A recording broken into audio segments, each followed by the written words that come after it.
But we now need to step up as a nation. We now need to do something more than actually just being there. It is time to recognize. Barlamaanka dalka boqortoyada ingiriska ayaa maanta lagaga dooday qadiyadda madax bannaanida Somaliland iyadoo oo Sir Gavin Willamson oo ka mid ah xildhibaanada ugu culus dalka boqortoyada ingiriisku uu ku soo bandhigay in dawladda iyo dalka boqortoyada ingiriisku ay aqoonsi buuxa ay u fidiyaan dalka jamhuuriyadda Somaliland. Sir Gavin Willamson ayaa ku andacooday in 5 milyan iyo 500 oo kun oo ruux oo reer Somaliland muddoba ay u dayacnaayeen aqoonsi buuxa oo ay caalamka ay ka helaan iyaga oo buuxiyay dhammaan shuruudihii lagu aqoonsan lahaa. Sir Gavin Willamson ayaa si mugle uga warramay taariikhda mugalle ee ay leedahay Somaliland in ay ahayd maxmiyad ay ka heshay aqoonsigeeda dalka boqortooyada Ingiriiska 1960 taasoo muujinaysa in Somaliland uu yahay dal jira isla markaana hore ay u aqoonsadeen dalalka caalamku.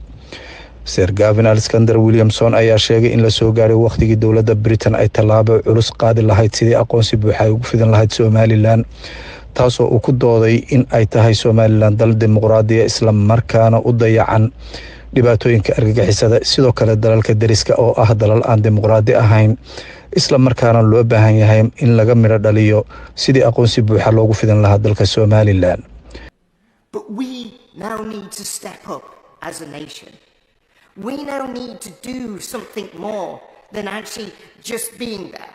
It is time to recognize.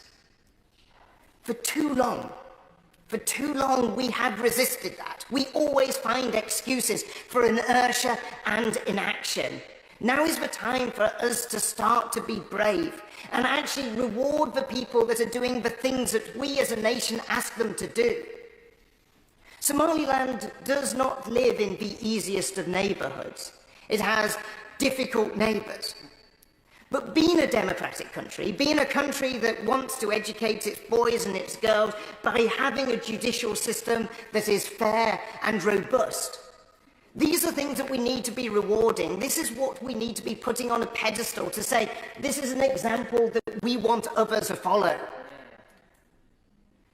Madam Deputy Speaker, I say that if a government is not going to take the action that is required, let it be the British House of Commons that takes the lead. Let it be the House of Commons that leads the way. If the FCDO is deaf, let us show what the will is for us to recognise what is a nation. A country which has its own processes of judiciary, it has its elections, it has every function of a democratic nation that we want to see. So if the government is reluctant to do it, let this House do it. Let us make sure that we reward those who are doing what is needed and is required.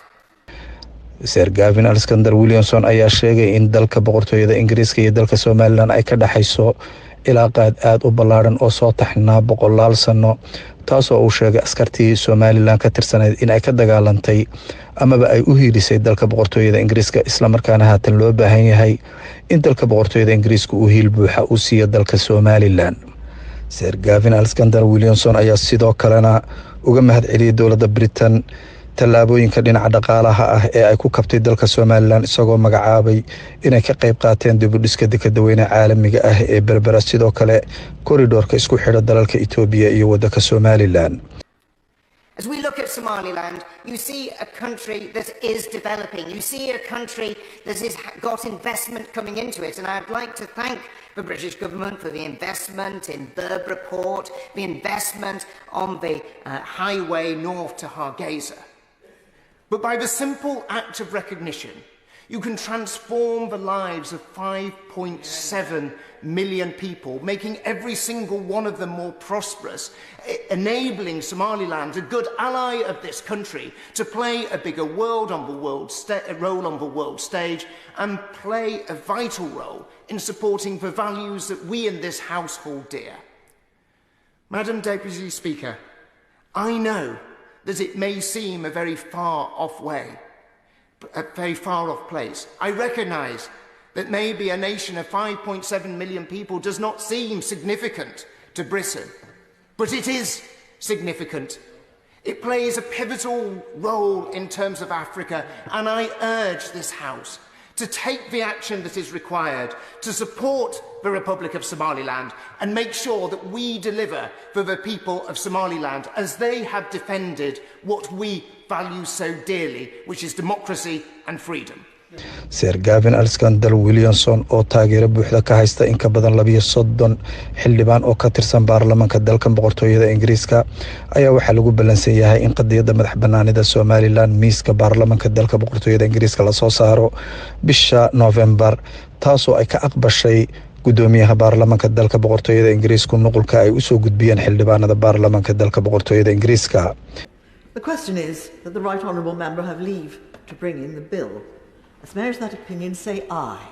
Aye. Of the contrary, no. I think the ayes have it. The ayes have it. Who will prepare and bring in the bill?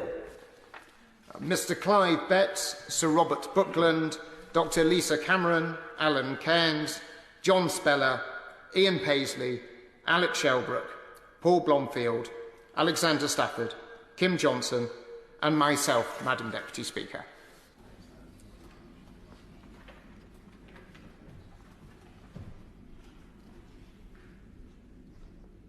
Sir Gavin Willamson.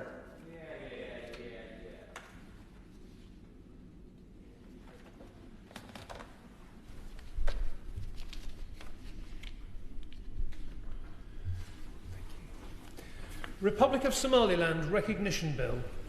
Second reading what day? Friday, the 24th of November, Madam Speaker.